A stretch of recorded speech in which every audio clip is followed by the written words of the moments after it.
The discoloration is usually what I see from the synthetic. It doesn't get up to temperature properly. It will actually crystallize. What you talking about? Yeah. It's not that it's bad, it's that it's too good. Common misconception, even in 350s, a lot of people say when they bore 30 over and stuff, that now they got a 355 and stuff. It doesn't work like that. Aluminum bearings are softer. Synthetic oil is very aggressive and is known to be aggressive on aluminum bearings and aluminum surfaces. What?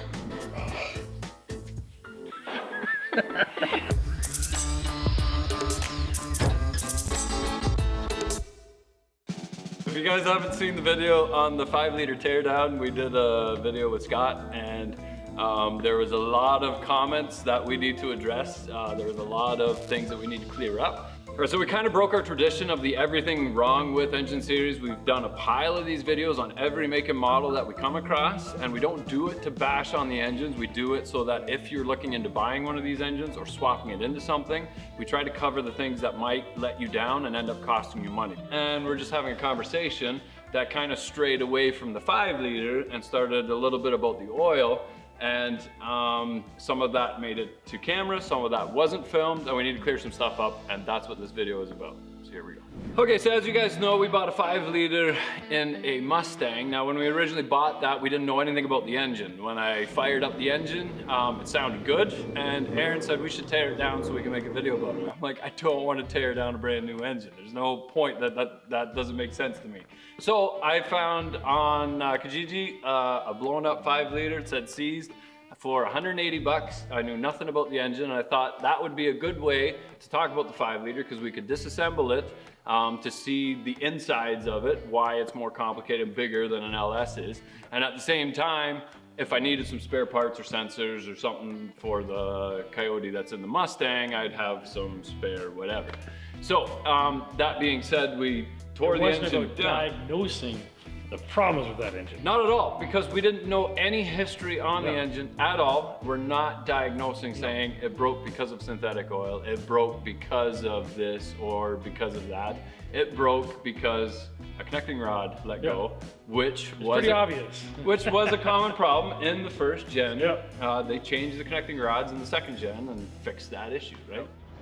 The first thing that you guys got absolutely right is this coloration between the two heads, and that's the PVC. Now, it didn't cross my mind because when I took the valve cover off a couple times on the Coyote, it had a PVC in both valve covers going to the intake. Yeah, but my Coyote also has no emission stuff on it because it's aftermarket. I think it was a crate motor. And I don't know even how they were planning on getting that on the road, but the F-150 might have the one PVC going in, and that's fresh air on one side, not on the other. So I wasn't cluing in, and yeah, it didn't even cross my mind. It just makes perfect sense. I saw the discoloration. I quickly threw out that it was synthetic oil because normally when I tear down an engine, most people that are running synthetics, they're running long kilometers. They're extending that life as far as can, and even past that. It doesn't matter if it's synthetic or it's regular oil. If the maintenance isn't being done, right, I see that discoloration. Right. So instead of a conventional oil where it says, you know, you need to change your oil every 5,000 K, people are going 10, 12, 15,000 K. 20,000. Yeah. And the reason manufacturers say that is so that they can have a lower cost of ownership on their paperwork when they sell a vehicle. That's part of it. That's part of it. Now the oil does last that long, but if you're doing frequent short runs, 10 kilometers, 20 kilometers, and you're still going that 15,000 K, you're gonna see. And that's where I get to see, and now because of the climate that we live in here, we're seeing minus 20s, minus 30s, that oil, no matter what, no matter if you're running a regular oil or synthetic oil, it still sees the byproducts of combustion. Yep. And it just comes down to a lack of maintenance. Yeah. And 99%, I only get to see the engines when they're broken. Right. And I do often ask my customers, how often you change oil? What kind of oil do you use? Because that's the background that I like to get. And I can't say to the customer, hey, you didn't change your oil enough. That's why I did it. It's your fault. It's your fault. You're an idiot. If I did that, I wouldn't be in business. Right. And we all have to remember too that there are very good quality synthetics out there, which I personally run in my own truck. You run synthetic? I run synthetic. A lot of people ran with this and I said synthetic sucks. That's not the case. Yeah. It's not that it's bad. It does too good. I have a 2018 Ram 2500, Yep. and I run the best synthetic that I have had experience with in my truck. Okay. I've seen good, I've seen bad. It Yeah. doesn't mean that because of everybody's maintenance that all synthetic is bad. Some of your comments were, should I stop running synthetic oil? Because you guys are really harping on synthetic oil. No. Absolutely not. No. Do not switch from conventional. If you love your synthetic, there's nothing wrong with synthetic. Nothing wrong with it. But don't, if you're doing short drives, don't do the full period of 18. what they say you can get out of it. The Whether moisture still get into the oil. The byproducts still get into that oil, and that Yeah. oil can't break that down.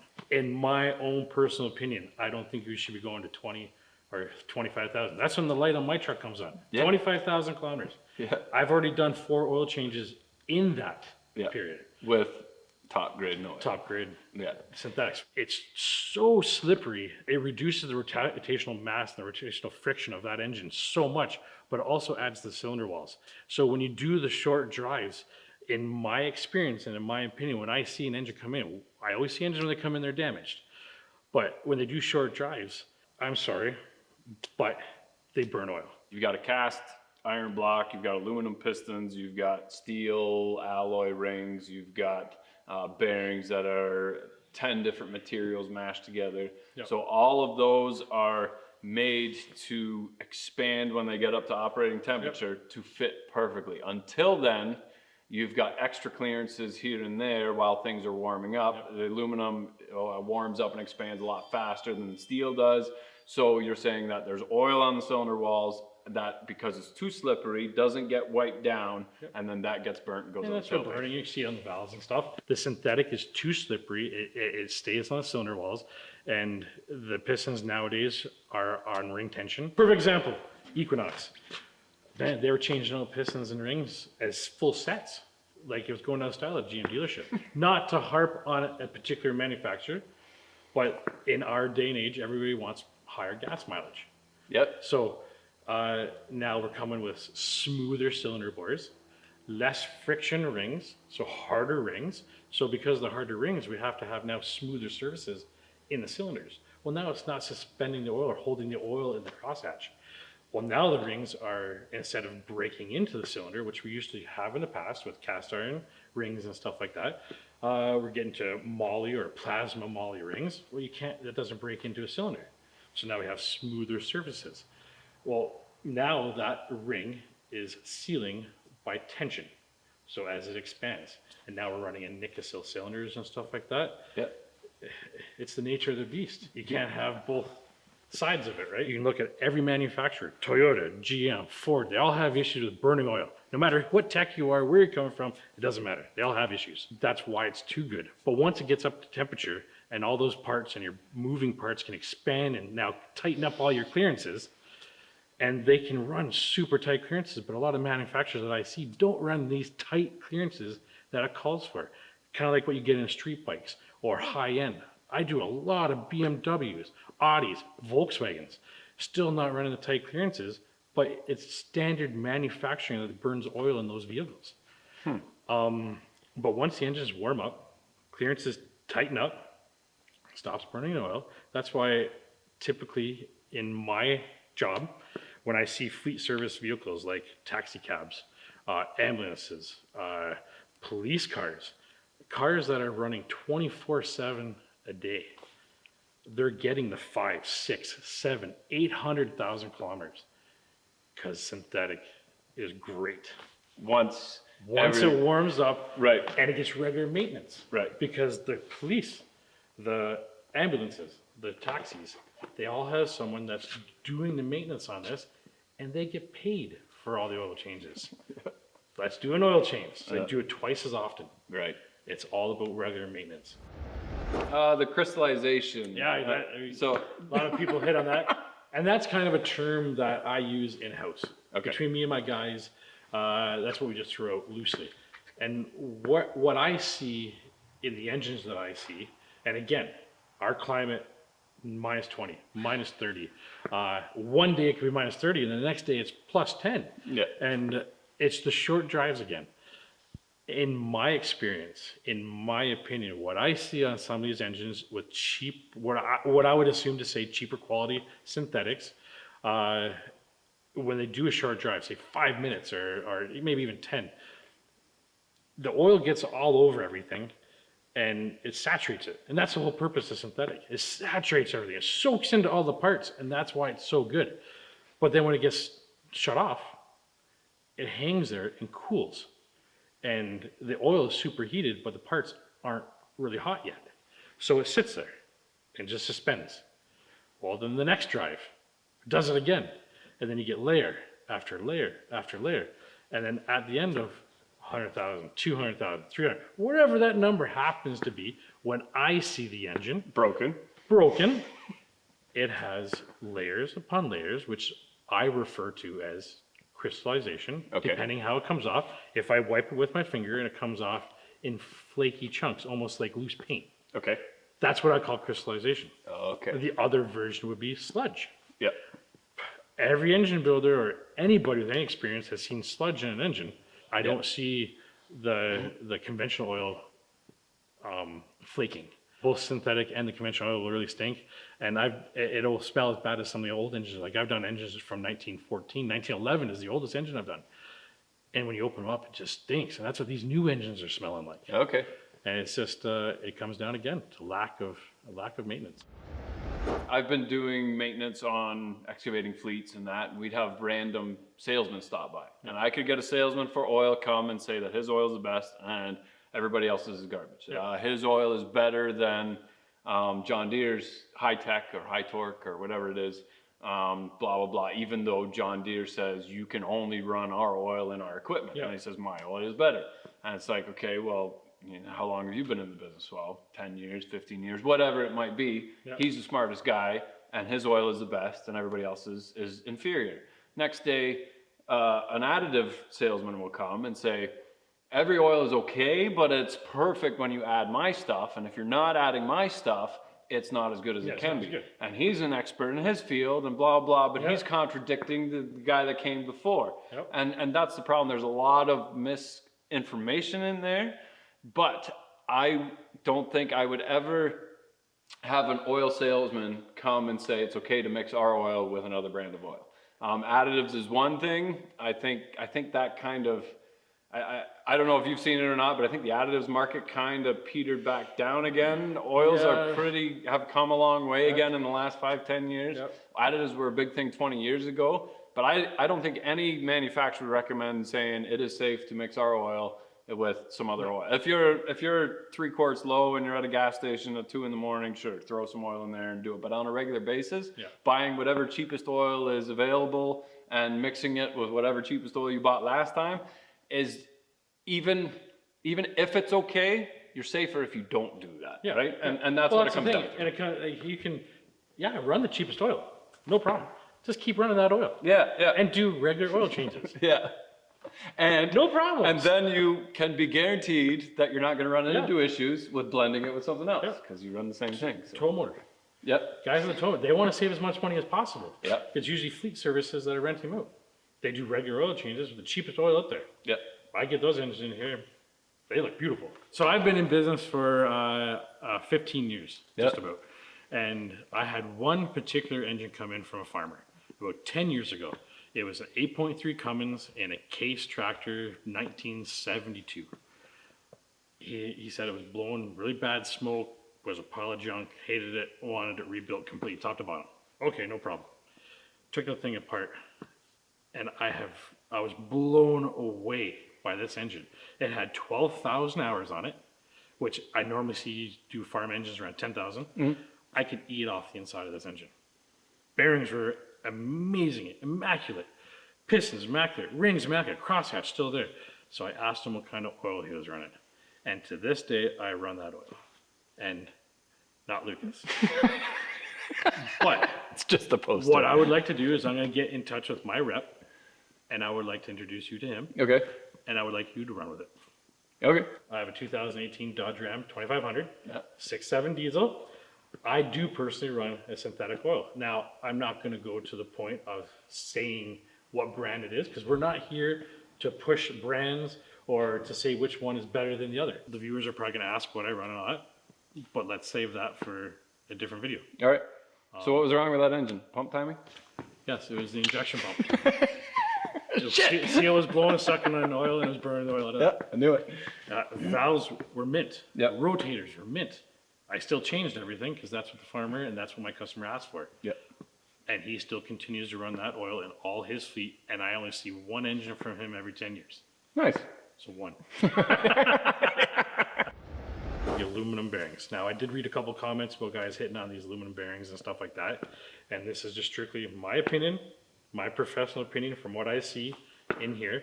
And again, it comes down to regular maintenance. The byproducts of a combustion engine still creates all your acids, all your dirts and everything that are inside that oil. It's got to go somewhere. It goes into the oil. Well, now you have 20,000 kilometers worth of acids in that oil. It's got to do something to it. If the maintenance is prolonged for too long, those acids start to really attack at the aluminum bearing. So that would be the first thing that the acids attack is the aluminum compared to everything else. It starts to loosen it up and starts to make it weaker. And starting in 2004, when it was really a big push, that's when I saw a huge trend of engines coming back. Really popular, the 5.3s, 6 liters, hugely popular and that's just my professional opinion. I've done thousands of those engines. Yeah. And a lot of those engines, they come in with rod bearings and main bearing issues, and they're aluminum bearings. I change everything out with P series bearings, Clevite, P series bearings, and I've been doing that for 15 years now. And the worst thing that scares me in my industry is this is the new trend. The new trend is all the aluminum pieces that are going to because it's cheaper. If you did your regular maintenance, 5,000 K, synthetic or conventional, the aluminum would be okay. Okay, it's the acids that attack the aluminum bearings. Okay, over prolonged oil changes. Yeah. But regardless, when you rebuild an engine, you put in in every application that I can get a Babbitt, an old school traditional Babbitt, or a tri-metal bearing, which is a hard surface bearing. Okay. I put it in every situation I can, just like your engine. Yep, every one of mine that you've done. So that's awesome. It's you beating that one up. I'm pretty hard on everything you build. Yeah. And again, I think another thing I'd like to point out too, I'm not a performance engine builder. Okay. I primarily you build the Audi engine. I primarily specialize in heavy industrial diesel engines. Okay. And for the right customer, I will entertain low horsepower or budget performance build engines. Right. But I would never begin to start telling someone that, oh yeah, you'll get this amount of horsepower. I've taken cars that are engines to dyno. Every dyno's different in this area. Yeah. And it's just not something I'm secure at. So I'm not a performance builder. So that's where it comes into, you said that there was nothing wrong with the oil pumps in the 5 liters. Yeah, I saw a couple comments on that. Yeah. Yeah, and again, it just comes down to my experience. What the engines, the stock engines that I do, I see guys that are posting, they're supercharging their engines 600, 700, 800 horse while they're blowing out oil pumps. That's not what I'm doing. Right. If I was building an engine like that, you better believe I'm changing the oil pump. Yeah. Like, it's like, well, you're adding something that needs oil, like a turbo or a supercharger. Yeah. The stock pump is not going to do that. So if you're taking these bolt-on kits, and that is great, you got to keep in mind that this pump was not designed for these extra lubricating surfaces, yes. And it's either going to fail prematurely or not lube everything as well as it used to, right? Even a fully built performance engine that's been dynoed, just like yours, you could go start that up tomorrow and leave the guts all over the place. Yeah. That's the point of performance. Right. You never know what you're going to get, right? I am in the business of improving stock engines. Okay. And to get the longest amount of life for my customers. So I got a lot of comments, well, not a lot of comments, but swept volume and all this stuff. All good and fine when you're building a performance engine. Yeah. We're not talking performance engines here. All I was trying to point out the fact was, in nowadays engines, with computered engines, they are designed to run specifically to that computer program. So in nowadays engines, when you bore to the next size, they lower the compression distance of the piston so that, yeah, your displacement will technically be bigger if you want to follow the math. But if you also want to follow the math, the compression ratio stays the same. Yep. And So they do that, but if you're making your bore bigger, you're taking that much more air and compressing it as the piston comes up. Yes. But to counter that, you have to lower the rings on the piston or lower the piston on the pin. it's right? usually the pin that is changed. Okay. So typically the manufacturers assume that a builder like me deck the heads, deck the block.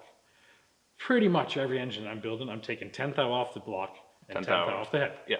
Well, now all of a sudden, now my piston's 20 thou higher. Yeah. Well, now if I got a bigger bore and my piston still stays the same height, that messes up the computer. Now Yeah. the computer will compensate for it, but it doesn't mean that you're going to get the same life now out of that engine. No, but it also comes down to emissions, because when you do that, it is illegal for them to sell an aftermarket piston Yes. that changes the compression ratio, because now it doesn't meet the emissions anymore. Yep. A general manufacturer of pistons, stock pistons, Yep. does that in manufacturing. So yeah, by math, the cubic inch is bigger, but the horsepower is the same. Yep. Doesn't make any difference. Right. But when you switch to an aftermarket piston, SRP, JE, Weisco, I could go off, Diamond, everything, changes the ball game. Right. It is no longer, all that is out the window now. Yeah, your swept volume and your CCing and all that stuff comes into account. But 99% of my customers aren't paying me for that. No. And I don't want those jobs. No.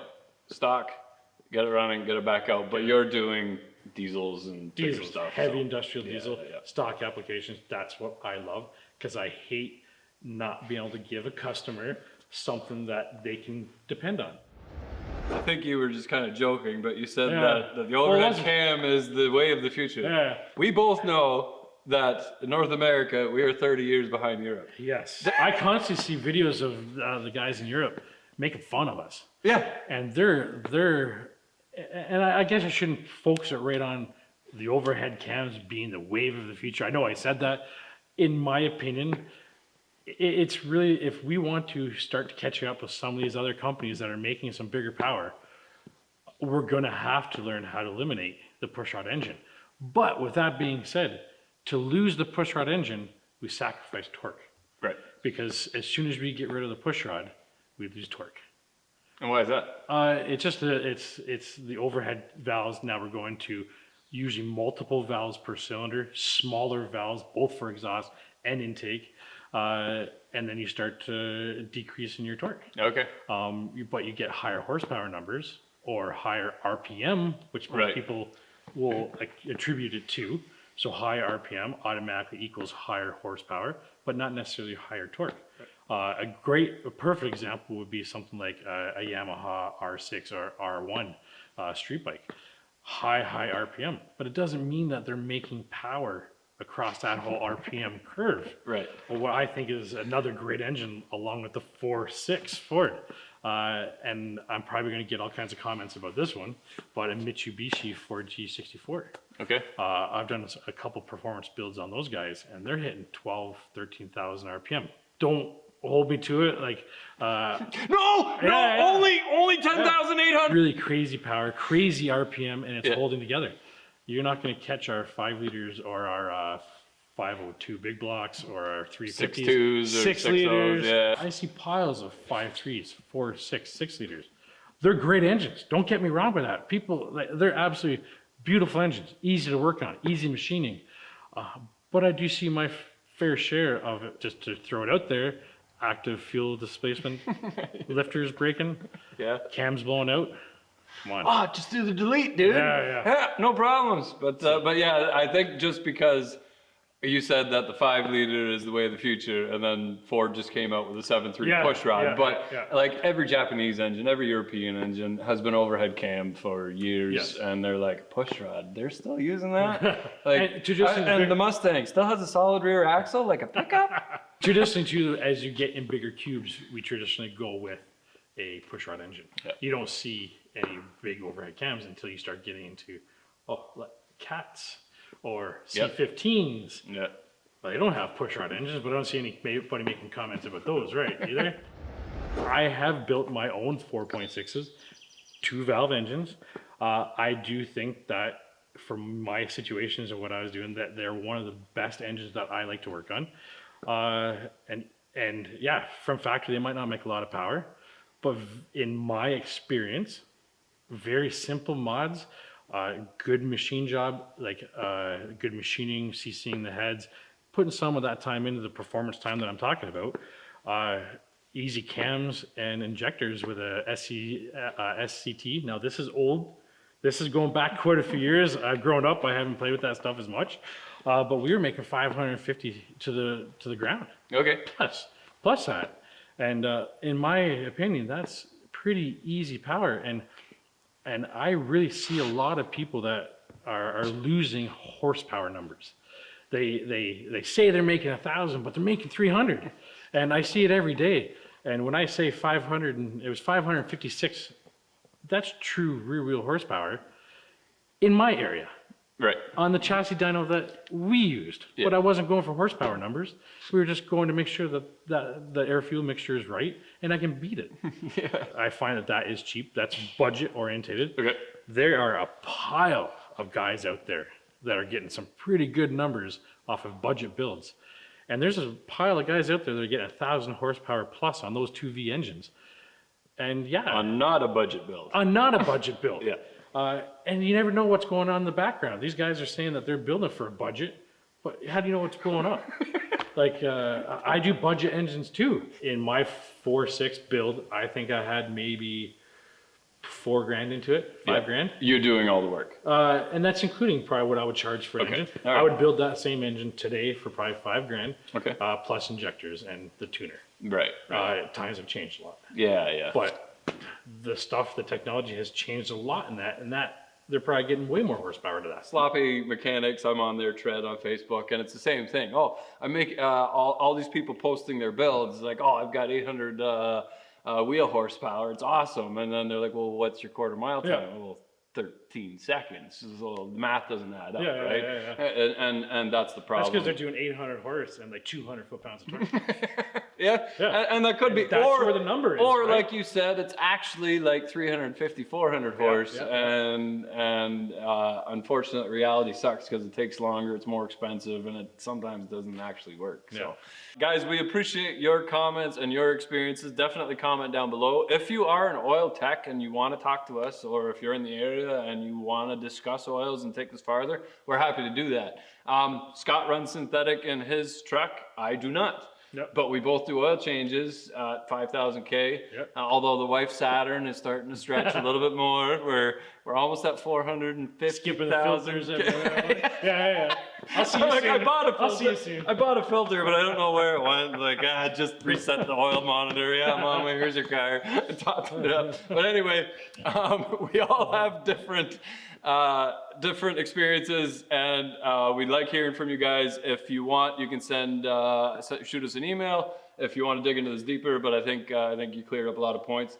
I'm going to continue getting you to do all of our work. I There's can't wait, man. lots of videos coming out. We've got different engines. I did pick up an OM606. Oh, yeah. Yeah. So that and lots of other good stuff coming down the tube. So thanks for watching, guys.